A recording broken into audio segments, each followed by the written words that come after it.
오늘 우리들에게 주시는 하나님의 말씀은 구약성경 이사야 40장 1절에서 11절까지입니다. 이 계시의 말씀을 봉독할 때 하나님의 음성을 다 함께 들으시기 바랍니다. 너희 하나님이 이르시되 너희는 위로하라. 내 백성을 위로하라. 너희는 예루살렘의 마음에 닿도록 말하며 그것에게 외치라. 그 노역의 때가 끝났고 그 죄악이 사함을 받았느니라. 그의 모든 죄로 말미암아 여호와의 손에서 벌을 배나 받았느니라 할지니라 하시니라. 외치는 자의 소리여 이르되 너희는 광야에서 여호와의 길을 예비하라. 사막에서 우리 하나님의 대로를 평탄하게 하라. 골짜기마다 도두어지며 산마다 언덕마다 낮아지며 고르지 아니한 곳이 평탄하게 되며 험한 곳이 평지가 될 것이요 여호와의 영광이 나타나고 모든 육체가 그것을 함께 보리라. 이는 여호와의 입이 말씀하셨느니라. 말하는 자의 소리여 이르되 외치라. 대답하되 내가 무엇이라 외치리까 하니 이르되 모든 육체는 풀이요 그의 모든 아름다움은 들의 꽃과 같으니 풀은 마르고 꽃은 시들면 여호와의 기운이 그 위에 불미라. 이 백성은 실로 풀이로다. 풀은 마르고 꽃은 시드나 우리 하나님의 말씀은 영원히 서리라 하라. 아름다운 소식을 시온에 전하는 자여 너는 높은 산에 오르라. 아름다운 소식을 예루살렘에 전하는 자여 너는 힘써 소리를 높이라. 두려워하지 말고 소리를 높여 유다의 성읍들에게 이르기를 너희의 하나님을 보라 하라. 보라 주 여호와께서 장차 강한 자로 임하실 것이요 친히 그의 발로 다스리실 것이라.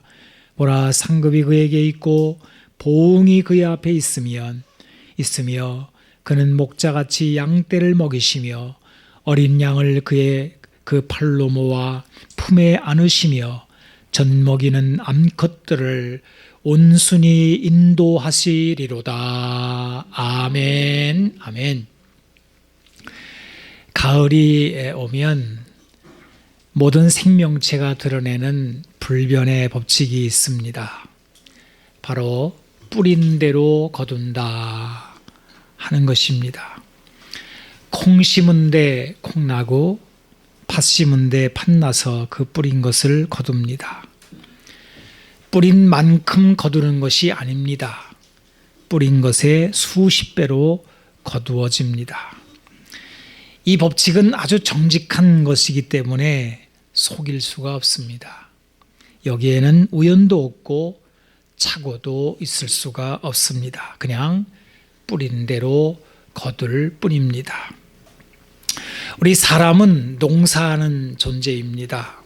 그 사람이 회사를 다니든 집안에 있는 주부이든 또 자영업을 하든 무슨 직업을 가졌을지라도 인생 자체는 농사와 같습니다. 창세기 2장을 보게 되면 하나님이 사람을 지으시고 에덴 동산에 두셨을 때 경작하며 지키게 하셨다 이렇게 되어 있는데 사람은 처음부터 경작하는 존재라는 뜻입니다. 바로 밭 깔고 씨 뿌려 거두는 일입니다. 그래서인지 자식을 키울 때에도 이 비유를 쓰지 않습니까? 그래서 자식 농사라는 말을 합니다. 우리 신앙생활도 농사에 비견될 때가 많이 있습니다. 사람은 무엇을 하든지 간에 다 농사하듯이 뿌린 대로 거두는 겁니다. 그렇다면 과연 나는 무엇을 뿌리고 거두고 있는 것입니까? 잠언을 보게 되면 이런 말씀이 나옵니다. 잠언 24장 30절 32절 내가 게으른 자의 밭과 지혜 없는 자의 포도원을 지나며 본즉 가시덤불이 그 전부에 퍼졌으며 그 지면이 거친 풀로 덮였고 돌담이 무너져 있기로 내가 보고 생각이 깊었고 내가 보고 훈계를 받았노라. 또한 잠언 20장 4절은 이렇게 되어 있습니다. 게으른 자는 가을에 밭 깔지 아니하나니 그러므로 거둘 때에는 구걸할지라도 얻지 못하리라. 인생에 적시에 밭을 갈고 씨를 뿌리지 못하는 게으름, 이 하나만으로도 인생의 농사는 빈손뿐이라는 그런 관찰입니다. 여기에다가 지혜도 없으면 그 인생은 황폐합니다. 게으름과 무지 정도로도 인생 농사는 망할 수 있습니다. 호세아서를 보게 되면 뿌린 대로 거둔다는 법칙의 원리대로 이스라엘 백성들의 모습을 비추어 줍니다. 그래서 호세아 10장 12절을 보게 되면 너희는 자기를 위하여 공의를 심고 인애를 거두라. 너희 묵은 땅을 기경하라. 지금이 곧 여호와를 찾을 때니 마침내 여호와께서 오사 공의를 비처럼 너희에게 내리시리라. 자, 이 말씀은 하나님이 사람을 지으시고 사람에게 기대하시는 말씀의 핵심이라고 할 수 있습니다. 그런데 그 다음에 바로 이어져 나오는 말씀은 이렇습니다. 호세아 10장 13절 너희는 악을 밭가라 죄를 거두고 거짓 열매를 먹었나니 이는 내가 내 길과 내 용사의 많음을 의뢰하였습니다. 마땅히 공의를 심고 인애를 거둬야 할 인생이 악을 밭가라 죄를 거뒀다는 말씀입니다. 그리고 아까도 말씀드린 것처럼 하나를 심으면 하나를 거두는 게 아니기에 그들은 바람을 심고 광풍을 거둘 것이라 라는 말씀도 이어져 나옵니다.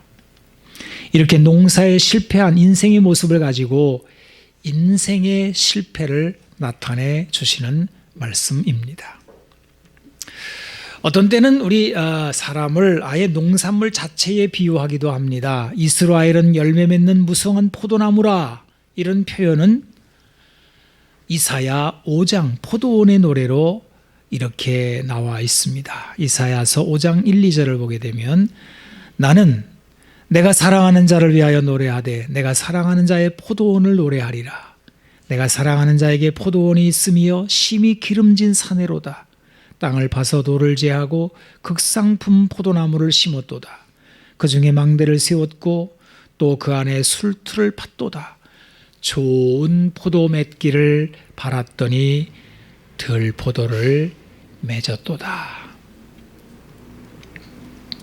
내가 좋은 포도 맺기를 기다렸거늘 들 포도를 맺으면 어찌 됨인고 하면서 이제 내가 내 포도원에 어떻게 행할지를 말하는데 울타리를 걷어치우고 황폐하게 하리라. 이렇게 말씀이 이어져 있습니다.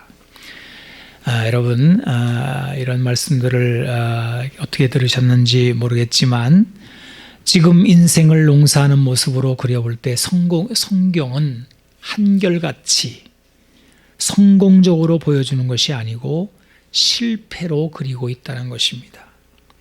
게으름과 지혜 없음과 여기에다가 인간의 악함으로 말미암아 기대하는 열매를 거두지 못하고 도리어 황폐하고 끔찍한 결과로 가게 되었다는 말씀이 연이어 나옵니다. 그리고 이 모든 것을 성경은 한마디로 줄여서 이렇게 이야기합니다. 죄의 값은 사망이다. 옛적의 이스라엘 백성들의 상태뿐 아니라 모든 인생들이 이런 모습의 인생 농사로 마치고 있다는 것을 성경이 확증하고 있습니다. 의인은 없으며 하나도 없도다. 우리 인생밭에 전부 다 엉겅퀴와 가시가 돋아나고 사람들은 사납고 지 욕심만 차리고 절망하고 낙심하고 배신당하고 이런 일들이 너무 많은 것입니다. 여러분, 어떻게 하면 우리는 인생 농사를 실패가 아닌 성공으로 바꿀 수 있을까요? 어떻게 후회함이 없는 인생의 가을을 우리는 맞을 수 있을까요? 그 길을 보여주시는 분은 예수님이십니다. 예수님은 내가 곧 길이라고 말씀하셨습니다. 예수님은 우리를 포도나무 가지에 비유하십니다. 그리고 이렇게 말씀하셨죠. 요한복음 15장 5절, 아주 귀한 내용의 말씀입니다. 나는 포도나무요 너희는 가지라. 그가 내 안에 내가 그 안에 거하면 사람이 열매를 많이 맺나니 나를 떠나서는 너희가 아무것도 할 수 없음이라. 이 말씀이 인생 농사에서 성공하는 유일한 비결입니다. 바로 예수님 안에 거하는 것입니다. 이 거한다는 말을 어렵게 생각하지 마세요. 그분의 말씀을 듣고 순종하며 예수님과 동행한다는 뜻입니다. 그리고 그분의 뜻대로 인생을 경영하는 것을 바로 그분 안에 거한다. 예수님의 음성을 듣는다. 이렇게 표현한 것입니다. 제가 얼마 전에 작은 다큐멘터리 영상을 보았는데요. 이제 귀농하신 분 이야기를 들었습니다. 이제 이분은 경북 청송에서 사과 농사를 하는 귀농을 하셨는데요. 근데 아주 놀라운 것은 이분이 성악가라는 거예요. 노래를 아주 잘하더라고요. 이태리에서 유학한 유학파고 또 국제 무대에 여러 번 서신 그런 아주 명망 있는 성악가이신데, 뭐 지금도 귀농을 하신 다음에도 서울에 있는 어느 대학에서 후학을 가르치는 교수님이시기도 합니다.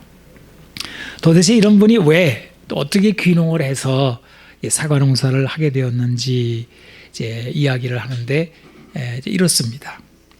이분이 성악가로 이제 서울에서 포항까지 이렇게 자주 뭐 다니시는 일이 있었나 봐요. 근데 그 길목에 청송이 있는데 그 지금의 장소를 항상 지나가셨다고 합니다. 그런데 볼 때마다 얼마나 파라다이스 하든지 와, 뭐 천국이 따로 없구만. 내가 저기 살았으면 좋겠다. 이렇게 하시다가 결국 그곳에 사과 농장을 사시고 이렇게 농사를 하시게 되었답니다.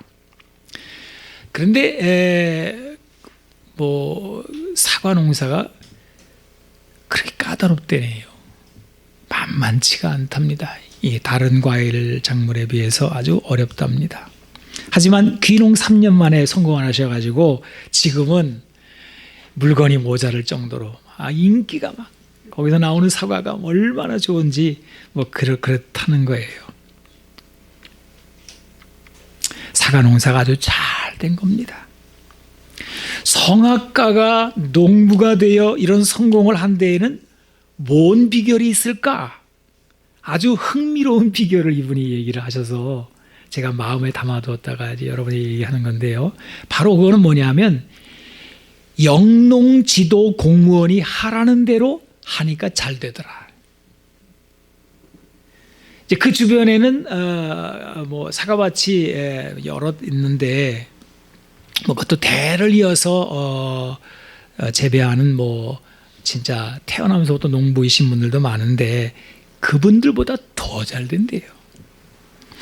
이 오래된 농부들은 다 자기 노하우가 있는데 이 고집이 있어가지고 영농 지도를 잘 안 받는답니다. 하지만 이 지구의 환경이 지금 온난화나 뭐 이런 것들 때문에 계속해서 바뀌고 있잖아요. 병충해도 달라지고 있잖아요. 옛날에 없던 것들이 막 나오고. 이들은 과거에 자기 경험에 매여가지고 에이 나는 내 방식대로 하면 돼 이래가지고 안 된다는 거예요. 근데 이 성악가 농부는 아무것도 모르니까 이 영농지도 그 공무원이 하라는 대로 하니까 잘 되더라는 거예요. 그래서 3년 만에 사과 농사 대박을 치셨다. 이 이야기를 듣고 얼마나 생각이 깊었는지 모릅니다. 우리 인생이 다 농사하는 인생인데 여러분 사람들마다 고집 없는 사람 어디 있어요? 또 나름대로 다 한 번씩 성공을 해봐가지고 그게 다인 줄 알고 과거의 작은 성공이 미래를 망친다고 그러잖아요. 사실은 이것 때문에 실패하는지도 모르고 고집을 피우고 삽니다. 사도 바울은 로마서 2장에서 이렇게 말씀하고 있습니다. 로마서 2장 5절을 보게 되면 다만 내 고집과 회개하지 아니한 마음을 따라 진노의 날 하나님의 의로우신 심판이 나타나는 그날에 이 말 진노를 내게 쌓는도다.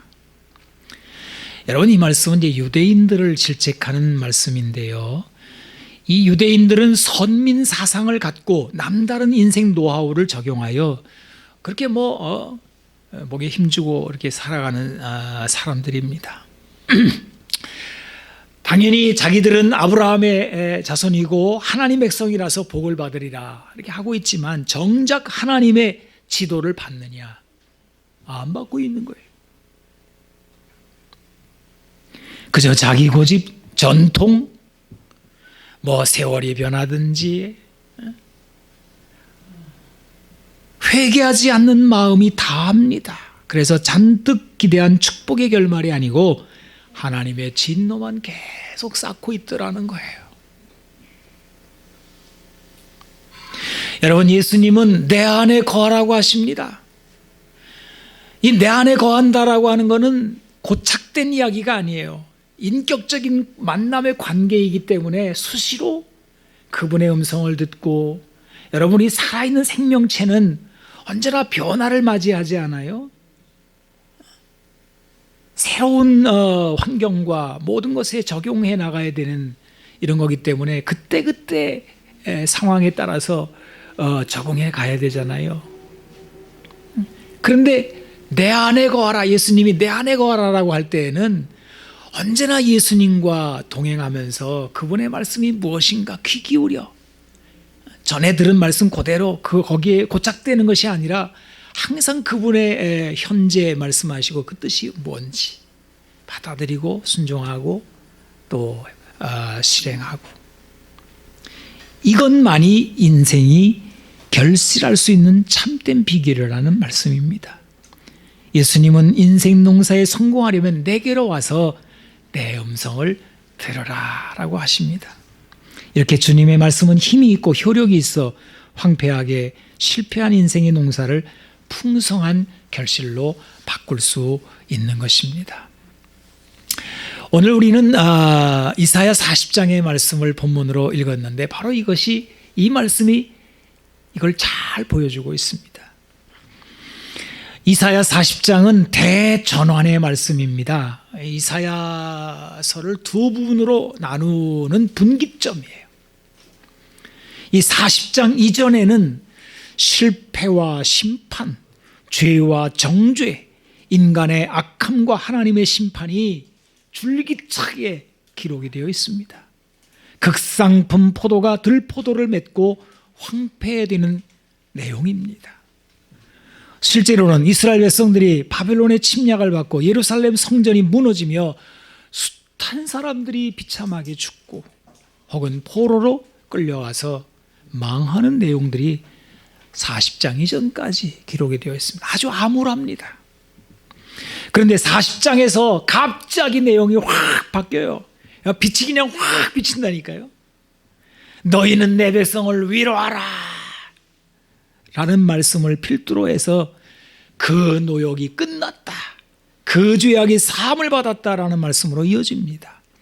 인생의 농사에 대실패한 이스라엘 백성들에게 다시 새로운 기회가 주어지고 있음을 선포하고 있습니다. 이제 새롭게 시작할 수 있는 겁니다. 여러분에게 한 번 더 기회가 주어진다면, 여러분의 인생에 하나님이 한 번 더 기회를 주신다면 여러분은 어떤 인생 농사를 짓고 싶으십니까? 또다시 이전처럼 내 고집과 내 뜻대로 인생의 농사를 지을까요? 그럴 수는 없을 겁니다. 우리는 이 본문의 말씀을 자세히 들여다보면서 인생 농사에 성공하는 비결을 찾을 수 있습니다. 본문이 4단락으로 되어 있기 때문에 짤막하게 4가지로 나누어서 살펴보려고 합니다. 첫째는 위로랬습니다. 바로 하나님의 위로입니다. 하나님이 위로하십니다. 본문에는 하나님의 위로가 선포되고 있습니다. 위로의 내용이 뭐냐 하면 죄값이 다 치러졌다는 거예요. 이것은 과거의 실패의 족쇄를 풀어주는 말씀입니다. 여러분, 얼마나 많은 사람들이 과거의 실패와 정죄에 매여 있는지 모릅니다. 사람이 과거의 실패에 붙들리면 한 발짝도 앞으로 나갈 수가 없어요. 자기 스스로 매여도 그렇고 다른 사람에 의해서 매여져도 그렇습니다. 자꾸 과거의 상처와 후회가 자기를 낙담시킵니다. 어떤 분은 이것을 기억의 공격이라 이렇게 표현하기도 했습니다. 자기가 이전에 지은 죄, 실수, 받은 상처로 짓눌려 있는 겁니다. 그런데 오늘 하나님께서는 내 백성을 위로하라. 히브리어 원문은 나하무 암미. 나하무라는 말이 위로라는 말이거든요. 나하무 두 번이나 위로하라라는 말씀으로 되어 있습니다. 이 위로라고 하는 단어는 뜻이 뭐냐면 생각을 바꾸는 거예요. 본래는 진노와 심판, 정죄와 멸망인데 하나님께서 그것을 바꾸신다는 거예요. 이걸 이제 후회라는 말로도 이제 표현하는데 사실은 생각을 바꾸시는 거예요. 경상도 말로 표현하면 됐다. 이제 됐다. 이런 뜻입니다. 사도 바울은 디모데후서 3장에서 말세의 고통하는 때가 이제 올 텐데라고 말하면서 그때 사람들은 자기를 사랑하며 쭉 얘기를 하다가 말세 고통하는 시대의 특징을 이렇게 얘기합니다. 이 특징을 지금 시대에 적용하면 그냥 그대로 맞아떨어져요. 사람들이 무정하며 원통함을 풀지 아니하며 사납고 선한 것을 좋아하지 않는다. 여러분, 이 시대를 보십시오. 한 번 찍히면 그거로 끝입니다. 다시 회생하는 것은 거의 불가능합니다. 사람들이 무정하고 맺힌 후에는 잘 풀려고 하지 않는 세상이 되어버렸습니다. 그러나 우리 하나님은 긍휼의 하나님이십니다. 이 긍휼이라고 하는 단어도 위로라는 단어와 뿌리가 같아요. 나하무, 나훔, 같은 뿌리에서 나온 사촌 단어들이에요. 위로라는 말, 내가 이제 됐어, 내 뜻을 돌이켜. 그냥 계속해서 멸망으로 가는 게 아니라 됐다. 여기까지. 인생은 죄보다 큰 존재야. 사람은 존귀해. 어떤 실수와 실패보다 사람은 더, 생명은 더 크다 하면서 이제 뜻을 바꾸시는 거예요. 하나님은 그 크신 긍휼하심으로 그 마음을 바꾸시고 이제 우리를 위로하시는 것입니다. 하나님의 긍휼 속에 인생은 회복할 기회를 다시 얻게 됩니다. 나도 너를 정죄하지 않는다. 예수님은 가늠하다 현장에서 잡힌 여인에게 이르셨습니다. 유일하게 만약에 이 여인을 정죄할 수 있는 사람이 있다면, 분이 있다면 오직 유일하게 예수님뿐이실 텐데 그분이 나도 너를 정죄하지 않는다 하신 거예요. 내가 나 스스로를 정죄할 때, 원통함을 풀지 않고 나를 정죄하는 세상 앞에서 우리는 죄값을 십자가에서 다 치르셨다고 선포하시는 하나님의 음성을 듣는 것입니다. 이 말씀 위에 서는 사람이 다시금 인생 농사에 도전할 수 있습니다. 그 다음에 두 번째로 광야에서 그럽니다. 너희는 광야에서 여호와의 길을 예비하라. 사막에서 우리 하나님의 대로를 평탄하게 하라. 여러분, 광야와 사막이 등장합니다. 그리고 이 광야와 사막은 지금 하나님의 백성이 처한 상태를 나타내는 말이기도 합니다. 여기에는 길도 없고 평탄함도 없습니다. 사람이 도저히 살아갈 수 없는 환경이 광야요 사막 아닙니까? 그런데 여기에 뭐라 그래요? 하나님의 영광이 나타난다 그래요.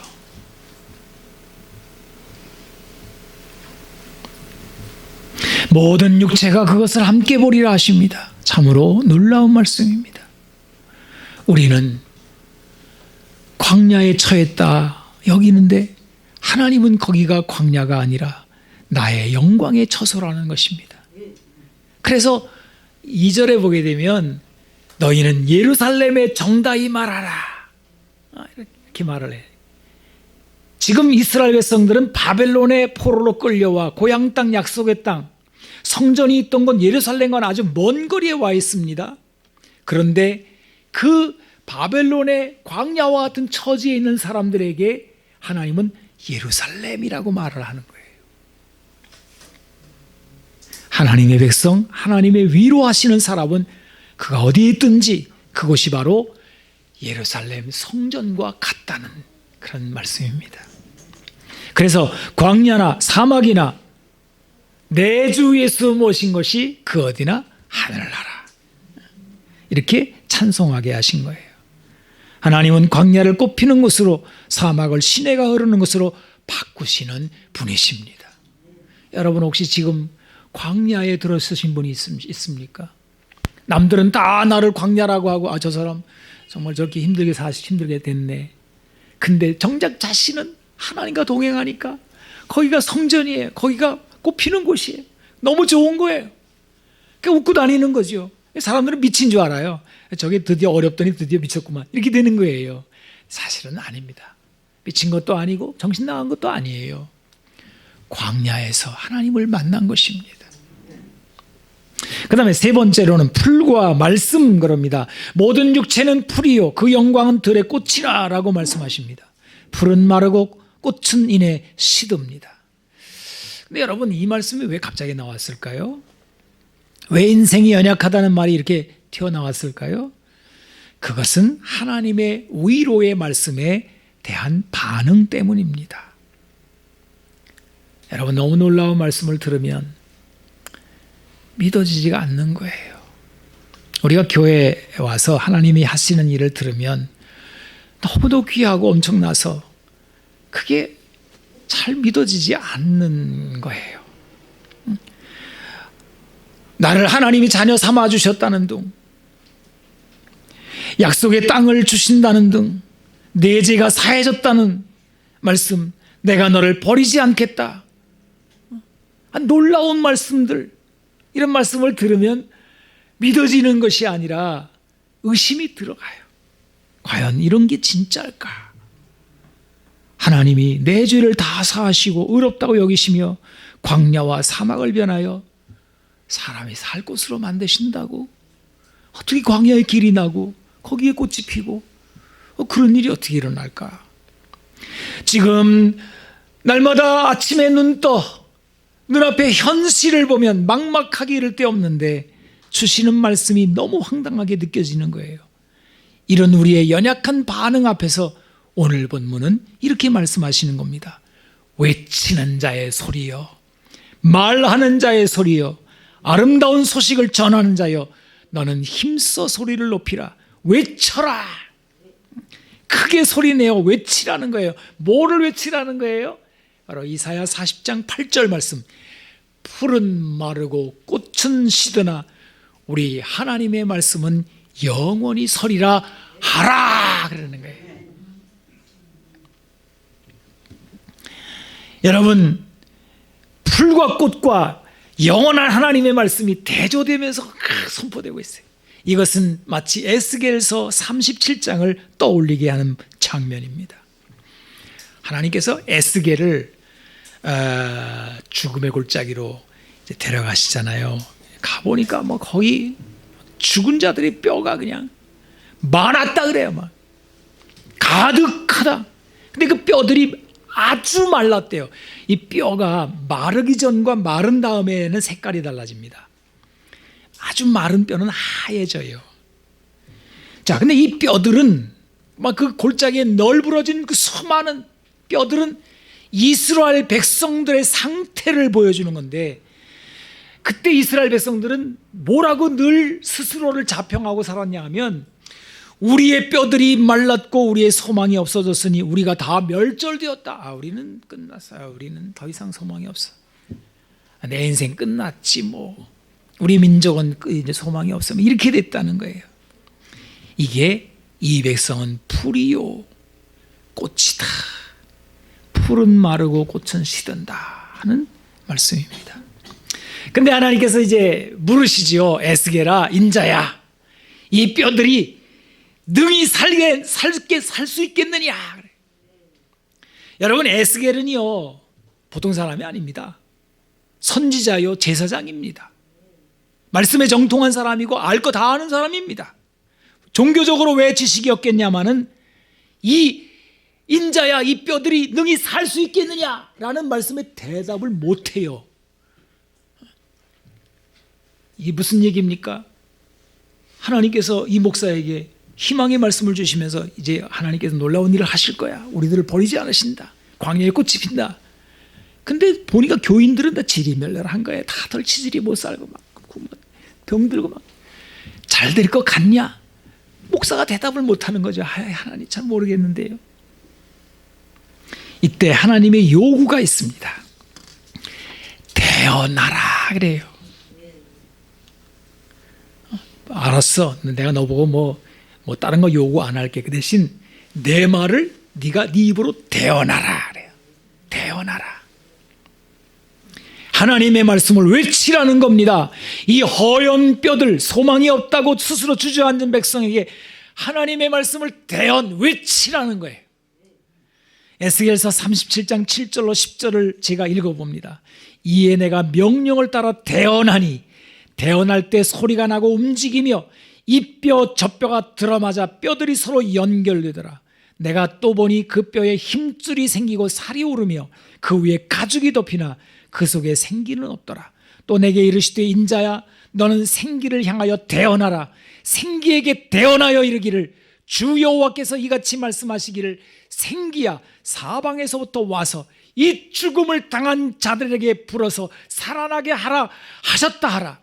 이에 내가 그 명령대로 대언하였더니 생기가 그들에게 들어가며 그들이 곧 살아나서 일어나 서는데 극히 큰 군대더라. 여러분, 우리는 여기에서 대언, 말씀을 외쳐 들리게 하는 것의 중요성을 보게 됩니다.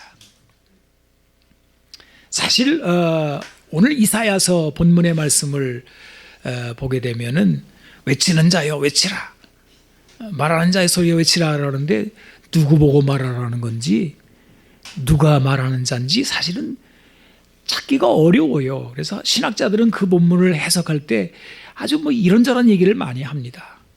저는 연구하다가 이런 생각이 들었어요. 누가 말하는지는 중요하지 않다. 그 말씀이 하나님의 말씀이라는 것이 중요하다. 그래서 하나님은 누가 말하는지에 대해서 불분명하게 말씀하시는 거예요. 여러분, 여기 있는 이 목사가 외치는 것도 좋습니다. 여러분들이 스스로 말씀을 외치는 것도 괜찮습니다. 어린아이일지라도 괜찮아요. 하나님의 말씀은 영원히 살아 역사하는 말씀이기 때문에 죽은 자가 살아나는 일이 일어나는 거예요. 왜요? 능력은 하나님께 있기 때문에 그렇습니다. 그 대신 사람 누군가가 외쳐야 돼요. 기도도 그렇잖아요. 사실 하나님이 우리 필요를 다 아시고 구하기도 전에 우리 다 아신다고요. 그래도 하나님 뭐라고 그러세요? 그래도 기도하여야 할지라 그러잖아요. 이거는 공로를 말하는 게 아닙니다. 우리 보고 무슨 대가를 지불하라는 것도 아니에요. 이거는 우리를 동참시키는 것입니다. 바로 너의 일이 아니냐라고 말하는 거예요. 그래서 여러분, 태어나는 게 대단히 중요해요. 하나님의 말씀을 가지고 그 절망적인 상황에서 지금 인생은 풀이고 다 꽃과 같고 이런데 다 지고 시들어지고 그렇지 며칠을 넘기는 꽃이 어디 있나, 다 떨어지는 거지. 지난 한여름에 그렇게 멋지게 피어있던 꽃들이 다 지고 말이야. 쓸쓸한 인생, 거울 보기도 겁나는 그런 쪼글쪼글한 인생이 되었지만, 그러나 우리 속에는 하나님의 말씀, 영원한 하나님의 말씀이 들어올 수 있어. 하나님의 말씀을 받은 사람은 죽지 않는 거야. 그래서 여러분, 이 대언의 말씀을 듣는 게 참 중요해요. 우리가 예배당에 나와서 하나님의 말씀을 듣는 게 그게 중요한 거예요. 또 목사님 우리 집에 신방 좀 오세요. 우리 가게에 신방 좀 오세요. 그래서 말씀 들려주시고 말씀 선포해 주세요. 좀 중요한 거예요. 여러분의 삶의 현장에 주의 종들이 말씀을 대언할 때 놀라운 일들이 일어나게 되는 것입니다. 저는 마태복음 8장에 나오는 그 백부장, 이 사람은 로마 백부장이잖아요. 근데 자기의 하인이 병들었어요. 예수님한테 고쳐달라고 하니까 예수님이 옵니다. 와서 집에 가자 그랬더니 주님, 아닙니다. 말씀만 하시면 되는 겁니다. 예수님이 깜짝 놀래가지고, 야, 이런 믿음은 이스라엘 사람들한테도 찾아보지 못했다. 아마 이 백부장은 군인이기 때문에 군인은 명령 하나에 죽고 명령 하나에 살고, 이 말 하나가 얼마나 효력이 있는지를 군 생활을 통해서 늘 체험하기 때문에 그것을 신앙에 적용해서 그렇게 된 것 같습니다. 그 다음에 마지막으로 오늘 네 번째, 너의 하나님을 보라 그래요. 친히 그 팔로 다스리실 것이다. 목자같이 어린 양을 먹이고 인도하시리라. 우리는 이것을 누구에게서 보게 됩니까? 예수님에게서 보게 됩니다. 예수님이 우리 가운데 오셔서 몸으로 오셨어요. 그리고 우리 목자가 되셨습니다. 우리가 예수님을 바라보는 것은 바로 우리 하나님을 바라보는 것입니다. 히브리서에서는 믿음의 주여 또 온전하게 하시는 이인 예수를 바라보자 이렇게 되어 있어요. 이 히브리서에 이제 예수님 바라봐라 하는 말씀이 계속 나오는데, 이유는 뭐냐 하면 그때 어려웠거든요. 초기 1세기의 기독교인들이 굉장히 어려웠어요. 근데 많은 학자들이 그렇게 말합니다. 지금 21세기가 1세기 때 기독교만큼 비슷하게 어렵다 그래요. 1세기가 더 어려웠겠죠. 그때 순교도 많이 하고. 그런데 그때 그 큰 도전과 풀 수 없는 어려움 속에서 아주 연약하게 돋아오르는 그 교회의 싹들을 그냥 잘라내고 뭉개고 막 이럴 때에 해답이 히브리서에 주어졌어요. 너의 하나님을 보라. 그런데 예수님을 바라보라 그러는 거예요. 그 품 안에서 예수님이 우리의 목자가 되셔서 우리를 먹이시고 온순히 인도하시는 그 품에서 우리는 평안히 눕기도 하고 우리의 믿음이 자라기도 하면서 살아갈 수가 있다는 말씀입니다. 기도하겠습니다. 주님, 감사합니다. 오늘 우리는 하나님의 위로의 말씀을 듣습니다. 광야에 있지만 우리 인생은 풀과 같이 연약하지만 그러나 쇠하지 않는 하나님의 말씀을 우리 귀로 들었습니다. 영생의 말씀이 우리 속에 들어와 있으니 이제 우리는 주님의 말씀대로 우리 인생 농사에 아름다운 열매 맺기를 원합니다. 주여, 개인적으로도 가정으로도 우리 교회로도 또 이 나라 이 민족에도 이런 소망이 있게 하여 주옵소서. 이 가을에, 우리 인생의 가을에 주님께 열매 드리는 삶이 되기를 원합니다. 흔들리지 않게 하여 주시고 주님과 동행하는 저희들이 되게 하여 주옵소서. 담대하라, 주 여호와께서 너희와 함께 하심이라 말씀하였사오니 주님의 음성으로 저희들의 인생 농사를 경영케 하여 주옵소서. 예수님의 이름으로 기도하옵나이다. 아멘. 아멘.